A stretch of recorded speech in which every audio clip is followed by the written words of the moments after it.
Impedido de viajar aos Estados Unidos para participar da posse de Donald Trump, Jair Bolsonaro publicou uma foto da ex-primeira-dama Michele Bolsonaro e do filho dele, Eduardo Bolsonaro, em Washington.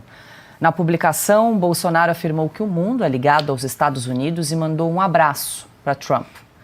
Na rede X, Eduardo Bolsonaro explicou que ele e Michele Bolsonaro não acompanharam a posse de Trump dentro do Capitólio por conta da transferência do local da cerimônia.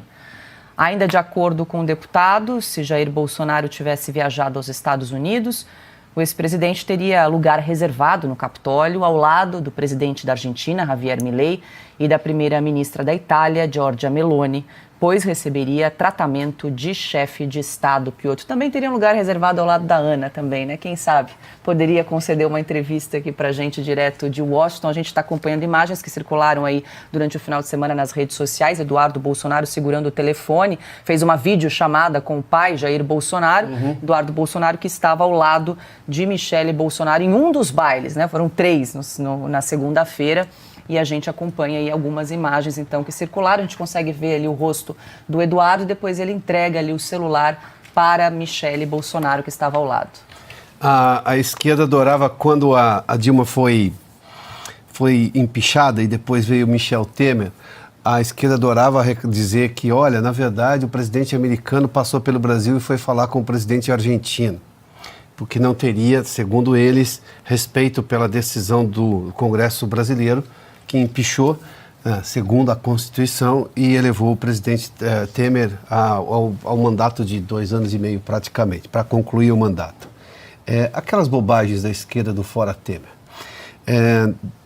Para se ter uma ideia da importância de Jair Bolsonaro nesse caso, ele foi convidado pelo cerimonial, tal como foi convidado o Javier Milei.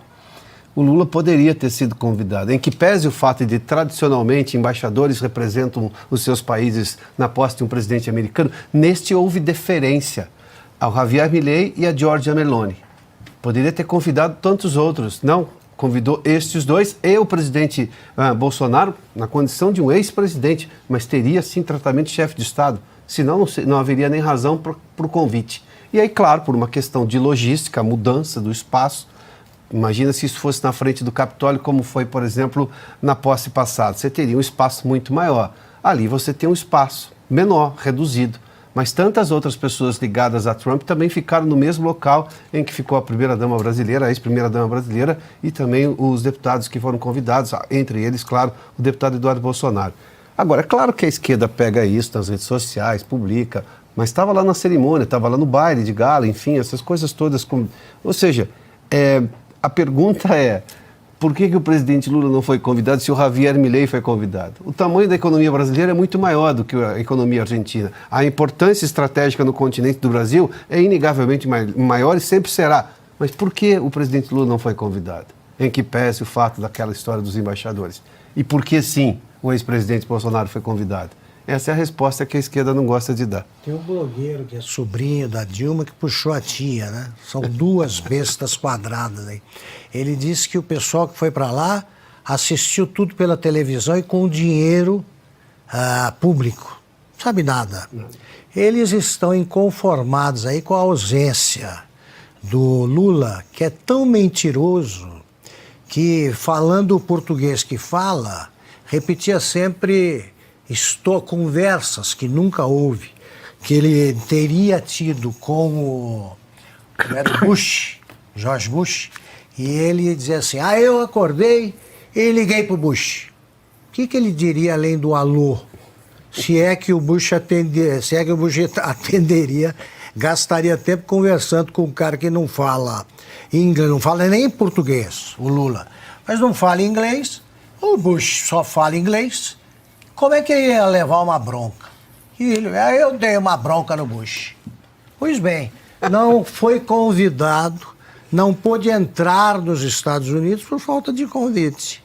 Eles estão desesperados para explicar isso aí. E por aí se vê como se comporta uma primeira-dama. É isso aí, com discrição. Sim, claro. Discrição, com elegância.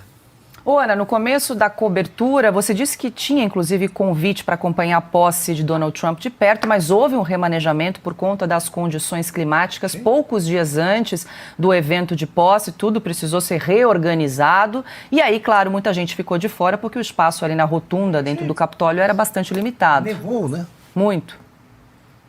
Não, inclusive, Paula, as esposas dos congressistas americanos, os deputados, senadores, né, ou os maridos das congressistas e senadoras, eles não puderam entrar na rotunda. A rotunda é um espaço ali para no máximo 400 pessoas, ou seja, não tinha como, né? Ontem de manhã, quando as barricadas, as grades de proteção do serviço secreto, do exército, quando elas começaram a ser removidas, eu dei uma volta ontem, até fiz uma live rapidinha no meu Instagram mostrando exatamente o lado que todos nós estaríamos se a posse tivesse sido feita lá fora. As cadeiras, mostrei tudo direitinho ali. E além do fator, né, de segurança que foi levado em conta, sim, eu conversei com várias pessoas.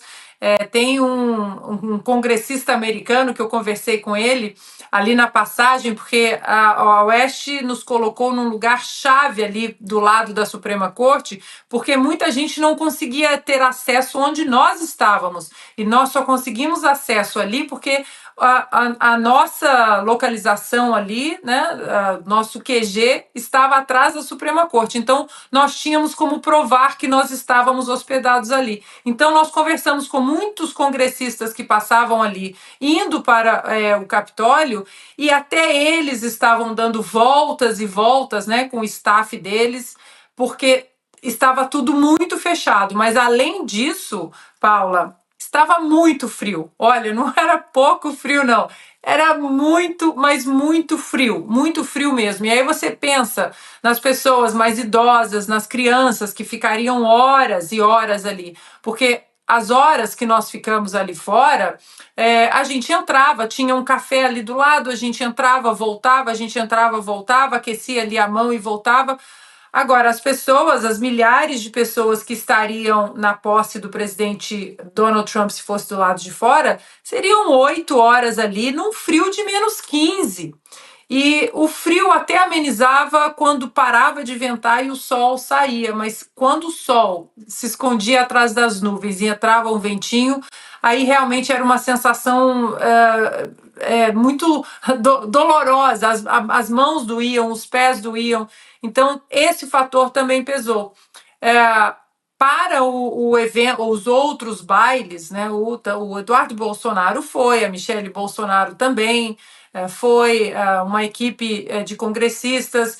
Durante esses dias, eu até conversei com a deputada Bia Kicis lá algumas vezes, nós tentamos nos encontrar, mas, de novo, estava tudo muito fechado, Paula. As ruas estavam fechadas, havia toque de recolher. Âncora da Fox News, ontem de manhã, inclusive, eu acompanhando a cobertura da Fox News, ele dizendo: eu já cobri 7 posses de presidentes, 7, e eu nunca vi tanta rua fechada, até para você andar a pé, para você acessar as ruas a pé. Eu nunca vi tanta segurança assim. Então, Paula, é compreensível que a estrutura da posse tenha, além do frio, tenha sido deslocada para dentro do Capitólio, porque havia, sim, uma segurança além do normal, de acordo, inclusive, com repórteres e âncoras que cobrem posses de presidentes americanos há muito tempo.